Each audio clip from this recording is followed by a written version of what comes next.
નર્મદા જિલ્લાના રાજપીપળામાંથી પ્રેરણાદાયક કિસ્સો સામે આવ્યો છે, જ્યાં ચાની લારી ચલાવતી એક સામાન્ય મહિલા હવે નગરપાલિકાની કોર્પોરેટર બની છે। રાજપીપળા નગરપાલિકા ચૂંટણીમાં ભાજપે આ વખતે વોર્ડ નંબર 7માંથી ચાની લારી ચલાવી જીવન ગુજારનાર કરતી ગીતાબેન પાટણવાડિયાને ઉમેદવાર બનાવ્યા હતા। સામાન્ય પરિવારમાંથી આવતી અને રોજિંદી મહેનત દ્વારા જીવન ચલાવતી ગીતાબેનને ટિકિટ મળતા જ તેઓ વિસ્તારભરમાં ચર્ચાનો વિષય બન્યા। ચૂંટણી પ્રચાર દરમિયાન ગીતાબેને ઘરે ઘરે જઈને લોકો સાથે સીધો સંપર્ક સાધ્યો।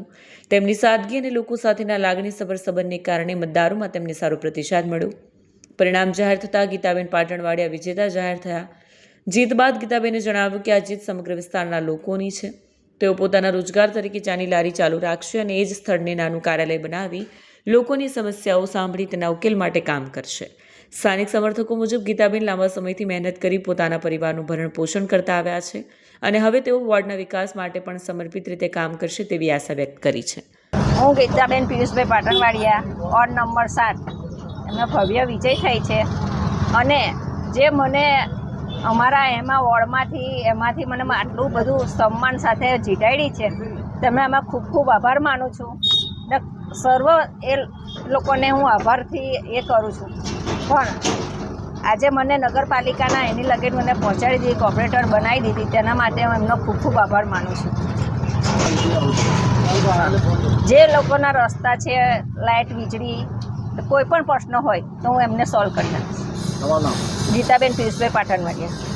રાજપીપળામાં એકમાત્ર ઉમેદવાર એવા છે કે જેમને સામાન્ય આમ કહી શકાય કે મોદી સાહેબ તો ચા સ્ટેશન પર વેચતા હતા, પણ આ તો જાતે 35 વર્ષથી આમ એ વિધવા છે અને 35 વર્ષથી પોતે ચાની આ કેટલી ચલવી, 2 છોકરાઓને એમના ભણાવ્યા ગણાવ્યા, મેરેજ કરાવ્યા અને લોકસેવા એમના પહેલેથી જ એમની અંદર મતલબ અમે દેખી રહ્યા છે। કારણ કે અમે જ્યારે કોલેજ કરતા અમારા આર્ટ્સ એન્ડ સાયન્સ કોલેજમાં, ત્યારથી એમની ચાની લારી પર અમારે બેસવાનું થાય છે અને ત્યારથી એમનો સ્વભાવને અમે બિલકુલ પરિચિત છીએ। પણ એ ભાજપના સક્રિય કાર્યકર્તા હોવા છતાં પણ ક્યારેય ટિકિટની માંગણી એમને કરી નથી અત્યાર સુધી, પાર્ટીની સેવા જ કરી હતી। પણ આ વખતે પાર્ટીએ એમની એ સેવા જોઈ અને એમને ટિકિટ આપી છે। જે રાજપીપળામાં એકમાત્ર એવું છે કે જે એમને પૈસાથી કે બીજા કોઈ એક્સ્ટ્રા પાવરથી ઇલેક્શન નહીં જીતા, પણ પબ્લિક જ્યારે અહીં આવે ત્યારે એમનો સ્વભાવથી પરિચિત થઈ અને લોકોએ એમને જંગી બહુમતીથી જીતાડ્યા છે।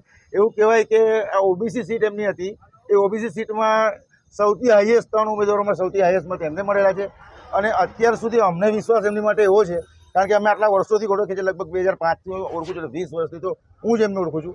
તો જે પણ કામો આ વોર્ડની અંદર અત્યાર સુધી નથી થયા, એ કામો બધા જ પાણી, રસ્તા, ગટર લાઇન, પેવર બ્લોક હોય કે જીબીના લાઇટના થાંભલા હટાવો, બધી જ કામગીરી જે પણ બેઝિક જરૂરિયાત છે આજની જનતાની, એ બધી ગીતાબેન પૂરી કરશે એવો અમને લોકોને 100% વિશ્વાસ છે। કારણ કે એમને કોઈ પણ વસ્તુ લેવાની નથી। એ આજની મિનિટે પણ એમ કહે છે કે મારો આ વ્યવસાય ચાનો હું ચાલુ રાખીશ અને આ ચાની કિટલીને જ મેં મારું કાર્યાલય બનાવીશ। જે પણ કોઈ અહીંયા લઈને આવશે પ્રશ્ન એનો, એ પ્રશ્ન સોલ્વ કરીશ, પણ મારો આ વ્યવસાય બંધ નહીં કરું। જસપાલસિંહ પ્રવીણસિંહ ગોહિલ, વિડીયો જર્નાલિસ્ટ દીપક જગતાપ સાથે સત્યા ટીવી ન્યૂઝ, રાજપીપળા।